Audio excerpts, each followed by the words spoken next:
नमस्कार दोस्तों, स्वागत है आपका स्टडी फॉर अवेयरनेस चैनल पर। दोस्तों मैं उपस्थित हूँ डेली करंट अफेयर क्यूज लेकर के और आज है 24 जनवरी 2026। तो चलिए शुरू करते हैं बिना देर के हुए प्रश्न नंबर 1 से। प्रश्न नंबर 1 है, पराक्रम दिवस हाल ही में किस दिन मनाया गया है? अंग्रेजी में है one which day was the पराक्रम दिवस सेलिब्रेटेड रिसेंटली। तो दोस्तों इस प्रश्न का उत्तर है आपका बी, और बी में क्या है तो 23 जनवरी है। और 23 जनवरी को हम लोग इसलिए मनाते हैं क्योंकि आपका सुभाष चंद्र बोस का जन्मदिन इसी तिथि को मनाया जाता है, तो इसलिए हम लोग इस तिथि को पराक्रम दिवस के रूप में मनाते हैं। आगे हम देखेंगे दोस्तों, दूसरा प्रश्न है, राष्ट्रीय स्वास्थ्य प्राधिकरण स्वास्थ्य सेवा क्षेत्र के लिए फेडरेटेड इंटेलिजेंस हैकाथॉन का आयोजन किस आईआईटी में किया गया है? अंग्रेजी में पढ़ देता हूँ। The National Health Authority organised the federated intelligence hackathon for the health care sector at which IIT. तो दोस्तों 2 नंबर प्रश्न का उत्तर है आपका डी, और डी में क्या है तो कानपुर में है दोस्तों, आईआईटी कानपुर, इसे आप लोग ध्यान दीजिएगा। आगे हम लोग देखेंगे दोस्तों 3 नंबर प्रश्न। दोस्तों 3 नंबर प्रश्न है, कुंभलगढ़ वाइल्ड लाइफ सेंचुरी किस राज्य में स्थित है जिसे हाल ही में इको सेंसिटिव जोन घोषित किया गया है? दोस्तों अंग्रेजी वालों के लिए मैं अंग्रेजी भी पढ़ूंगा।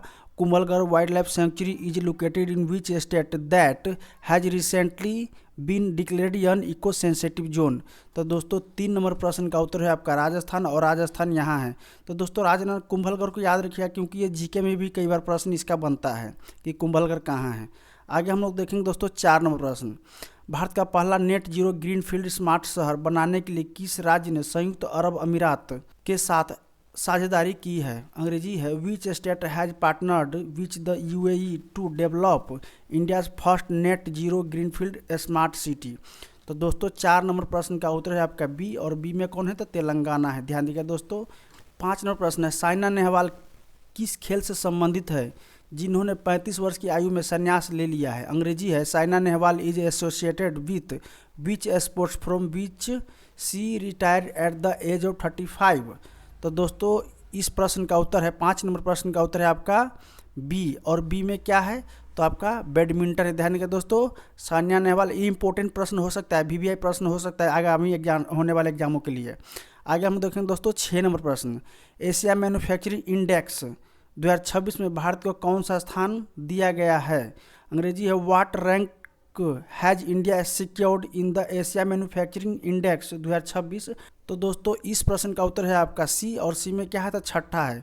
भारत को एशिया मैन्युफैक्चरिंग इंडेक्स में छठा स्थान प्राप्त हुआ, इसलिए आप लोग ध्यान दीजिएगा, प्रश्न बन सकता है, अच्छा प्रश्न बन सकता है।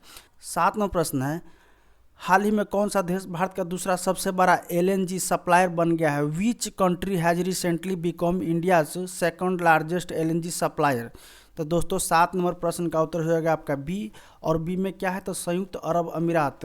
ये हालांकि एक अरब देश है लेकिन भारत के लिए काफ़ी फ्रेंडली इनका विचार रहता है। आगे हम देखेंगे दोस्तों 8 नंबर प्रश्न, हाल ही में एयरलाइंस ट्रांसपोर्ट पायलट लाइसेंस के लिए इलेक्ट्रॉनिक कार्मिक लाइसेंस सेवाएं किसने शुरू की है? अंग्रेजी है who has recently launched electronic personnel licence service for airlines transport pilot licence. तो दोस्तों आपका 8 नंबर प्रश्न का उत्तर है आपका डी, और डी में कौन है तो डीजीसी है, ध्यान रखिए दोस्तों, Director General of Civil Aviation. ये भारत के एयरलाइंस के संचालित करने का एक अपर अथॉरिटी है, भारत सरकार के अंदर काम करती है। 9 नंबर प्रश्न है, राष्ट्रीय बालिका दिवस हाल ही में कब मनाया गया है? When was the national girl child day celebrated recently. तो दोस्तों 9 नंबर प्रश्न का उत्तर है आपका 24 जनवरी, जो आज ही है, ध्यान रखिए दोस्तों, आज ही के दिन यानी 24 जनवरी को राष्ट्रीय बालिका दिवस मनाया जाता है। ये प्रश्न बन सकते हैं आने वाले आगामी एग्जामों के लिए। और आज का क्यूज का अंतिम प्रश्न है, 10 प्रश्नों का क्यूज हम डेली लेके आते हैं आप लोग के लिए, मैं लेके आता हूँ। जनवरी 2026 में भारत ईयू शिखर सम्मेलन निम्न में से किस स्थान पर आयोजित की जाएगी? अंग्रेजी है where will the India EU summit will be held in January 2026। तो दोस्तों इस प्रश्न का उत्तर है आपका बी, और बी कहाँ है तो नई दिल्ली है, ध्यान रखिए दोस्तों। यू के मतलब होता है यूरोपियन यूनियन, ध्यान रखिए दोस्तों, यू के मतलब होता है यूरोपियन यूनियन, तो इसे आपको ध्यान दीजिए दोस्तों। तो दोस्तों इस तरह से आज हम लोग 24 जनवरी 2026 का 10 प्रश्न का जो डेली क्यूज है उसको खत्म कर लिया। मुझे उम्मीद है कि आप लोग को पसंद आ रहा होगा। अगर आप लोग नए हैं तो प्लीज़ चैनल को सब्सक्राइब कीजिएगा, इस वीडियो को लाइक एंड शेयर कर दीजिएगा, अपने दोस्तों के साथ भी शेयर कीजिएगा। धन्यवाद, फिर मिलते हैं कल।